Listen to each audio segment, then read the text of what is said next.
The borrower calls me up and says she's interested in our 100% financing. I was like, great. She then goes on to explain to me that her agent had sent her and they've already found a house and she wants to buy it with her daughter. I was like, okay, how much is the house? She explains to me that the house is $600,000. But then she explains that she thinks she has a problem. I was like, well, what's the problem?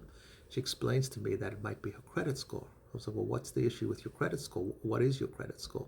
She tells me that's a 508. I was like, that's for sure a problem. I was like, why is it a 508?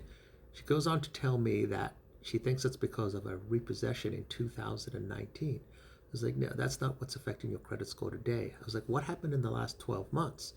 She explains that in the last 12 months, she really hasn't done anything with her credit and that she really has no credit.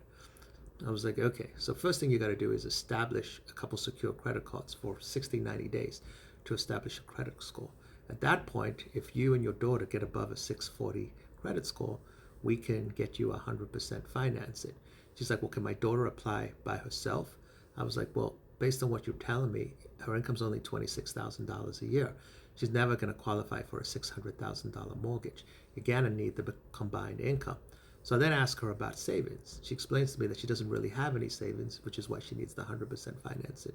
And I was like, okay, well, over the next 90 days, while you are fixing that credit, you need to save some money.